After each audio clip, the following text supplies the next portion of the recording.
PM news network में दोस्तों आपका स्वागत है। मैं हूं आपके साथ राशिद जहीर। 2024 के चुनाव में कर्नाटक के बारे में यह कहा जा रहा है कि बहुत बड़ा, सबसे बड़ा झटका यदि परसेंटेज के एतबार से कहीं लगने जा रहा है तो भारतीय जनता पार्टी को कर्नाटक में लगने जा रहा है। पिछली बार 28 सीटें जीत ली, 28 सीटों में 26 सीटें इन्होंने जीत ली थी और हर बार भारतीय जनता पार्टी कर्नाटक में अपनी लोकसभा सीट बढ़ाती चली आई। इस बार बताया यह जा रहा था कि 15 सीटें कम से कम या 17 के बीच में कांग्रेस आई वहाँ जीतने जा रही है, यानी कि भारतीय जनता पार्टी को बहुत बड़ा झटका। लेकिन मैं कर्नाटक की बात पुरानी हो गई, मैं आपको हरियाणा लेकर चलना चाहता हूँ। हरियाणा के अंदर 10 सीट थी, 10 की 10 भारतीय जनता पार्टी ने जीती थी।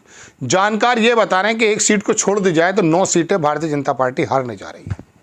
मैंने पर्सनल आकलन किया, 8 सीटें कन्फर्म भारतीय जनता पार्टी हारने जा रही है।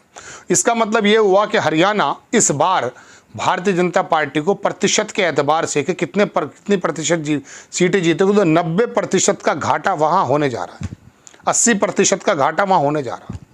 10 की 10 सीटें भी अगर हार जाएं, एक सीट शायद गुड़गांव की बताई, खट्टर की सीट भी नुकसान में। तो ये सीटों के वाइज अगर मैं आपसे बात करूँ तो वहाँ हालात ये हैं कि एक पत्रकार ये बता रहे थे, वो जो वह जजपा है जिसने अभी खट्टर के साथ सरकार बनाई थी, और ये बता रहे कि खूब मलाई लूटी और उसके बाद सरकार को हटा दिया ताकि इंडिपेंडेंट लड़ेंगे तो जाटों के वोटों में बंटवारा होगा। लेकिन वहाँ के जाट इस बात को समझ गए। उन्होंने एक मुश्त वोट करते हुए भूपेंद्र सिंह हुड्डा की मेहनत को रंग लाते हुए भारतीय जनता पार्टी के खिलाफ वोट किया और कांग्रेस को वोट करने जा रहे हैं, ऐसा बताया जा रहा है। बाकी रिजल्ट तो 4 तारीख में आएगा।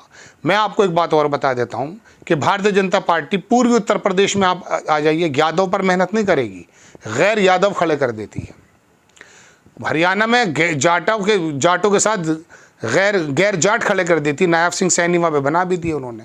वो ये सोचते हैं कि बाकी जो वोट है उसको इकट्ठा कर दिया जाए, जो असल वोट है उसको, जैसे जाटों का वोट हरियाणा में माना जाता है, उसको एक तरफा करके हम बाकी तमाम लोगों को इकट्ठा कर देंगे। किसी भी, बहुत सारे हैं, साम दाम दंड भेद लालच भी है, सारी चीज़ें मौजूद हैं। कौन नहीं बिकता, ज़रा तुम दाम तो बदलो, यहाँ ईमान बिकते हैं तो सब बिक जाते हैं बहरहाल। लेकिन वहाँ हालात ये हो गए कि दुष्यंत चौटाला को अलग कराने के बाद, जैसा कि आरोप लग रहा है, उसके बावजूद भी भारतीय जनता पार्टी वहाँ जमींदोज होने जा रही है। एक आध कोई सीट निकल जाए, वरना 8 या 9 सीटें हार जाएगी। हरियाणा में अगर इतना बड़ा झटका लगेगा तो वो जो कर्नाटक का झटका बताया जा रहा, वो भी झटका इसके मुकाबले बेहतर ज़्यादा नहीं होगा, क्योंकि कर्नाटक में तो सिर्फ कांग्रेस और भारतीय जनता पार्टी है। कर्नाटक में तो आप ये भी मानकर चलिए कि वहाँ के जो वो DK शिव कुमार हैं, उन्होंने ज़मीन बदल कर रख दी है। वहाँ के जो सिद्धारमैया हैं, उन्होंने 5 गारंटी राहुल गांधी की जो ज़मीन पर उतारी हैं और आदिवासियों के अंदर, तमाम लोगों के अंदर, इंसाफ पसंद लोगों को इकट्ठा करके रख दिया है। हो सकता है वहाँ के रिज़ल्ट और ज़्यादा चौंकाने वाले हों।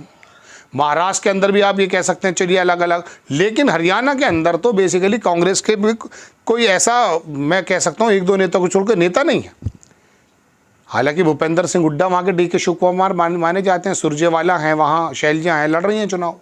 लेकिन उसके बावजूद भी भारतीय जनता पार्टी ने जिस तरह से धार्मिक राजनीति करते हुए हरियाणा को, राजस्थान को साधा था, 25 की 25, 10 की 10, दिल्ली 7 के 7, यहाँ के पंजाबी समाज को भी उसने अपनी तरफ ले लिया था। हालात नाजुक हैं। दिल्ली की 10 और हरियाणा की 10 और दिल्ली की 7, यहाँ सीटें नुकसान में हैं। 12 सीटें लगभग यहाँ हारने जा रही भारतीय जनता पार्टी। मैं दिल्ली के बारे में पिछली बार बता चुका हूँ। कन्हैया की सीट मान लीजिए, और कुलदीप कुमार जो सीट है पूर्वी दिल्ली की, वो तो भारतीय जनता पार्टी के हाथ से लगभग निकल गई है। वहाँ बहुत, एक सीट और भी है, शायद महाबली मिश्रा की है, गालिबन कोई और है। बहरहाल मैं हरियाणा पे आपको केंद्रित करना चाहता हूँ कि यहाँ पर वो गैर जाटव इकट्ठा करके जो रणनीति करना चाहते थे, मुख्यमंत्री बदल करके करना चाहते थे, दुष्यंत चौटाला को अलग करके तमाम काम करना चाहते थे, वो फेल होता दिख रहा है। तो हरियाणा में सबसे बड़ा झटका अगर देश का लगे प्रतिशत के एतबार से, देखिए सीटें तो वहाँ कम हैं, लेकिन अगर 10 में से 9 हार जाते हैं तो ये तो वाकई एक ड्रास्टिक चेंज है। उत्तर प्रदेश में भी बहुत बड़ा झटका लगने वाला, कम से कम 30 सीटों का, मुझे ऐसा लगता है। लेकिन उसके बावजूद बहुत से लोग कह रहे हैं 40 सीटों का लग जाएगा, लेकिन 30 सीटों का झटका भी अगर लग गया तो ये तो बहुत बड़ा झटका होगा। 62-64 से अगर वो 50 पर आ जाते हैं तो 14 सीट तो अपने जेब से चली गई हैं, और बाकी जो सीट जो उम्मीद की जा रही थी मायावती को अपने पक्ष में या इंडिपेंडेंट लड़वाकर मजबूरी के साथ, जैसा कि आरोप लगते हैं, मैं अपनी तरफ से कुछ नहीं कह रहा हूँ, वहाँ पर जो काम किया जा रहा था वो भी सीटें हड़पने की सोची जा रही थी कि 70-75 पे हम आ जाएंगे, तो वहाँ तो 70-75 को छोड़ दीजिए, 50 से नीचे आने की उम्मीद हो रही है। अब ये टोटल सिनेरियो देख लीजिए, जो 2019 में बालाकोट और पुलवामा और राष्ट्रवाद तमाम चीज़ें मौजूद थीं और प्रोपेगेंडा तमाम किया गया, उसके अंदर 303 सीटें भारतीय जनता पार्टी की आई थी। इन्होंने अपना लक्ष्य रखा 370 कश्मीर का बारे में। समझ रहे हैं नहीं, यानी कि यहाँ पर भी आपको ये नहीं बता रहे कि वहाँ 1.25 करोड़ जो कश्मीरी किस हालात में 1.5 साल में गुजरा है, किस कदर मुसीबतें उन्होंने उठाई हैं, कोई इंटरनेट और कोई सुविधा वहाँ मौजूद नहीं है, कोरोना में आप घर पे रहे, क्या हालत रहे, उनको कोरोना से पहले से हालात उनके ख़राब कर दिए गए। तो बहरहाल वो, लेकिन 370 का ज़ख़म आपके सामने रखा गया। हालांकि 370 का ज़ख़म मैं इस अंदाज़ में कह रहा हूँ कि वहाँ के कश्मीरियों को जो मुसीबतें उठानी पड़ी हैं, लेकिन भारत के एतबार से वो सही कदम था। बहरहाल उसका सबने स्वागत भी किया, हम भी स्वागत करते हैं। खैर, अपनी बात पर आ जाता हूँ कि 370 का टारगेट रखा और 400 एनडीए का रखा, लेकिन अब 370 में 303 में बड़ा फ़र्क है। 67 सीट जीतना, लेकिन 330 से अगर 33 भी कम हो जाती हैं तो 370 आ जाते हैं जनाब, बहुमत नहीं पा पाते हैं। तो 33 सीटें तो बहुत आसानी से कम हो रही हैं। हरियाणा की 8 सीटें और दिल्ली की 2 सीटें और कर्नाटक की 15 सीटें और महाराष्ट्र के अंदर 20 सीटें और उत्तर प्रदेश के अंदर अगर 30 सीटें का नुकसान अगर होने लगा, मैं 10-10 सीटों भी 5 स्टेट में अगर आपको बता दूं तो 50 सीटें कम हो जाती हैं, 253 रह जाती हैं। तो फिर क्या होगा साहब? और मेरा भी आकलन यही है कि 250 से ऊपर भारतीय जनता पार्टी किसी सूरत में जाएगी नहीं, ऐसा लगता है।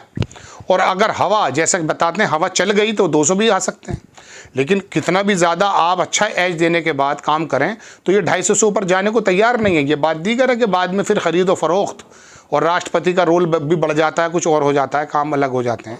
वो बात जबकि देखा जाएगा खरीदो फरोख्त को पार्टियां करती हैं नहीं करती, राष्ट्रपति किसको न्योता देती है, क्या होता है क्या नहीं होता है, वो सब बात की बात है। लेकिन फ़िलहाल ज़मीन के हालात ये हैं।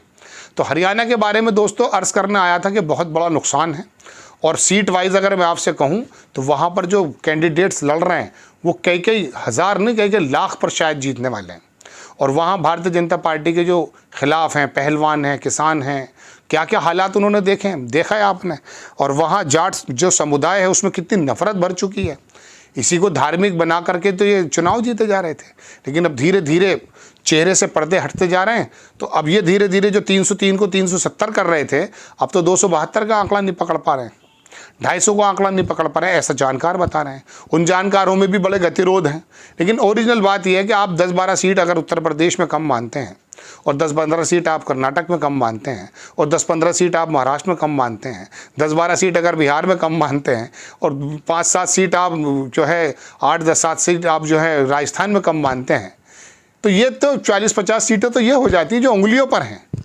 इसके अलावा और असल जो टेम्पो बना है, राहुल गांधी की यात्रा से क्या असर हुआ है, मैनिफेस्टो का क्या असर हुआ है, 10 साल के अंदर जो नीरसता बढ़ी है, नौकरियां नहीं लगी, अग्निवीर के मुद्दे हैं, किसानों के मुद्दे हैं, अगर ये भी निकल कर आ जाते हैं तो बात दीगर है, फिर कितना ज़्यादा प्रॉब्लम आ जाएगी।